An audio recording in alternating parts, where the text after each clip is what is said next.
اگر کسی نبی کو شہید کر دیا جاتا ہے کوئی بات نہیں، اس کی جگہ نیا نبی آنے والا ہے۔ تو حضور علیہ السلام کے بعد نبی کوئی نہیں، قرآن کے بعد کتاب کوئی نہیں۔ اگر قرآن میں بھی تحریف ہو جائے تو قیامت تک آنے والے انسان روشنی کہاں سے تلاش کریں گے؟ اور اگر حضور کو بھی شہید کر دیا جاتا تو اتمام دین کون کرتا؟ اس لیے قرآن کی حفاظت بھی اللہ نے اپنے ذمہ کرم پہ لی، اور صاحب قرآن کی حفاظت بھی اپنے ذمہ کرم پہ لی۔ یہ تو بات طے ہے کہ حضور کے بعد کوئی نبی نہیں ہے، کوئی رسول نہیں ہے، اور اگر کوئی کہے کہ میں ہوں تو وہ ایسے ہی ہے کہ جس طرح کسی نے کہا کہ وضو کے بغیر نماز نہیں ہوتی، تو ایک شخص اٹھ کے کھڑا ہو گیا، مولوی صاحب آپ غلط کہہ رہے ہیں، ہوتی کیوں نہیں؟ میں نے کئی بار پڑھی ہے۔ حقیقت یہ ہے کہ حضور کے بعد کوئی نبی نہیں، اور اگر کوئی شخص اعلان نبوت کرے تو وہ کذاب ہوگا، وہ جھوٹا ہوگا، اور وہ دجال ہوگا۔ اور مخبر صادق نبی رحمت صلی اللہ علیہ وسلم نے اس کی خبر دے دی کہ میرے بعد 30 کے قریب دجال اور کذاب آئیں گے، اور ہر ایک گمان کرے گا کہ میں اللہ کا رسول ہوں۔ حضور فرمایا میں اللہ کا آخری رسول ہوں اور میرے بعد کوئی نبی نہیں ہے، آخری نبی ہوں، میرے بعد کوئی نبی نہیں ہے۔ حضور علیہ السلام کی حیات طیبہ کے اندر ہی مسیلمہ کذاب، اسود انسی اور سجا نامی بنو تمیم کی ایک خاتون تھی جس نے نبوت کا اعلان کر دیا۔ اسود انسی کو تو حضور علیہ السلام کے زمانے میں ہی قتل کر دیا گیا، اور مسیلمہ کذاب کو دور صدیقی میں حضرت خالد بن ولید رضی اللہ تعالی عنہ کی قیادت میں حضرت صدیق اکبر نے 10,000 صحابہ کو بھیجا کہ اس ظالم کا سر کاٹ کے آؤ، اور پھر مسلمانوں نے یمامہ کے مقام پہ جنگ یمامہ لڑی۔ 10,000 صحابہ جس میں حافظ تھے، قاری تھے، مفتی تھے، عزت والے صحابہ ختم نبوت کا پہرا دینے کے لیے نکلے، اور ناموس رسالت اور ختم نبوت کے لیے یہ پہلی جنگ تھی جو باقاعدہ ہوئی۔ اور یہ بھی آپ کو بتاؤں کہ حضور کی حیات طیبہ میں کل 27 جنگیں لڑی گئیں۔ 27 جنگوں کے اندر اتنے مسلمان شہید نہیں ہوئے جتنے صرف جنگ یمامہ میں شہید ہوئے۔ 1200 مسلمان شہید ہو گئے، جن میں قاری بھی تھے، مفتی بھی تھے، عالم بھی تھے، حافظ قرآن بھی تھے۔ 1200 صحابہ نے ختم نبوت کے لیے اپنی جان کے نذرانے پیش کیے۔ اچھا انہوں نے یہ کیا کہ مسلمان اللہ اکبر کا نعرہ لگاتے تو وہ بھی آگے سے اللہ اکبر کا نعرہ لگاتے۔ البدایہ والنہایہ کے اندر ہے کہ حضرت خالد بن ولید نے حضرت صدیق اکبر کو کہا کہ اب کیا کریں، دوست اور دشمن کی پہچان ہی نہیں ہوتی، وہ بھی اللہ اکبر کا نعرہ لگائیں، ہم بھی اللہ اکبر کا نعرہ لگائیں، کیسے پتا چلے دشمن کون ہے اور دوست کون ہے؟ تو حضرت صدیق اکبر نے جو پیغام بھیجا حضرت خالد بن ولید کو وہ سنیے، اور اگر ذوق آئے تو نعرہ محبت سے لگانا۔ حضرت صدیق اکبر نے حضرت خالد بن ولید کو لکھا کہ وہ جب اللہ اکبر کا نعرہ لگائیں تم یا محمد کے نعرے لگاؤ۔ وَقَانَا شِعَارُ الْمُسْلِمِينَ يَوْمَئِذٍ يَا مُحَمَّدَا ہو، اس دن مسلمانوں کی پہچان ہی رسالت کا نعرہ تھا۔ نعرہ تکبیر، نعرہ رسالت، یہ نعرہ پہچان بن گیا مسلمانوں کی۔ اچھا پھر جنگ جب جوبن پہ آئی نا تو ایک تلوار لگی ایک صحابی کی پنڈلی پہ، تو پاؤں کٹ کے گر گیا، پنڈلی کا گودا بہ گیا اور خون بہ رہا ہے۔ وہ صحابی گھبرایا نہیں ہے، ختم نبوت کا جان نثار تھا، اس نے کٹا ہوا پاؤں اٹھایا اور اٹھا کے ہی کافر کے منہ پہ مارا۔ اتنی دہشت پیدا ہوئی کہ وہ موقع پہ ہی ڈھیر ہو گیا۔ یہ ختم نبوت کے جان نثاروں کی کرشمہ سازیاں تھیں۔ تو لیحہ بن خویلد نے نبوت کا دعویٰ کیا، بعد میں تائب ہوا۔ اس طرح حارث نامی ایک شخص تھا جس نے نبوت کا عبد الملک کے زمانے کے اندر دعویٰ کیا اور قتل کر دیا گیا۔ مختار سقفی نے نبوت کا دعویٰ کیا اور قتل کر دیا گیا۔ بہت سارے لوگ مختلف زمانوں کے اندر نبوت کے دعوے کرتے رہے اور اپنے انجام بد کو پہنچتے رہے، اور ان کو ان کے ماننے والے متبعین نہ مل سکے۔ لیکن دو شخص ایسے ہیں جنہوں نے نبوت کا دعویٰ بھی کیا اور کچھ بے وقوف ان کے پیچھے لگ بھی گئے۔ ایک ایران کا بہاؤلہ ہے اور ایک پنجاب کا مسلمہ مرزا قادیانی ہے۔ ان دونوں کے پیچھے کچھ بے وقوف اور احمق ان کے پیچھے لگ گئے اور ان کی جھوٹی نبوت کو پانی دینے لگے اور ان کے نام کے نعرے لگانے لگے۔ بہاؤلہ کے ماننے والے بہائی موجود ہیں بر صغیر پاک و ہند میں، پاکستان میں بھی اور دیگر ممالک میں بھی۔ اور سب سے بڑا فتنہ جو پیدا ہوا وہ قادیان کا دجال مرزا قادیانی۔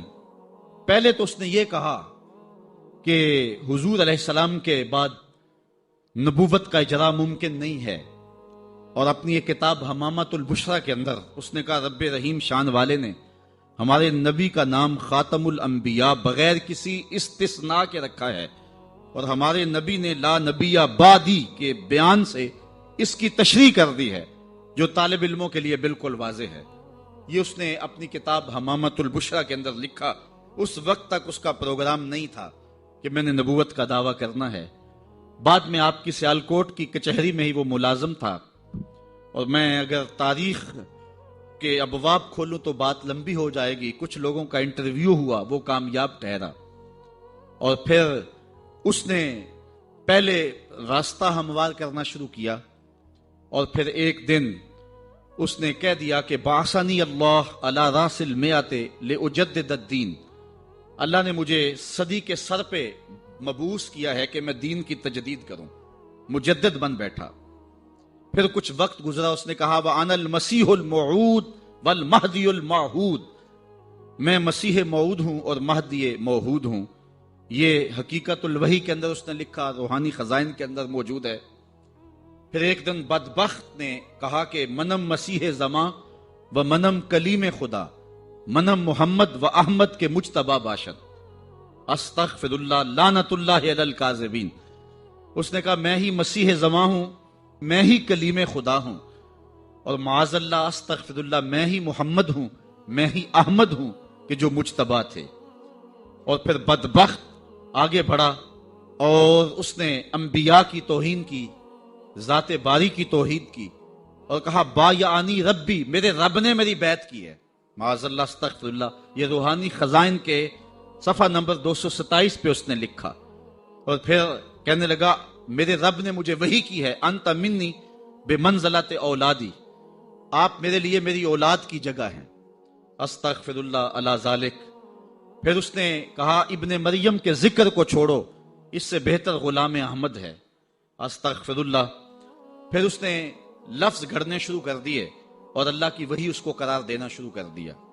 کہا کہ مجھے وحی آئی ہے انا انزلناہ قریبا من قادیان، ہم نے آپ کو قادیان کے قریب نازل کیا ہے۔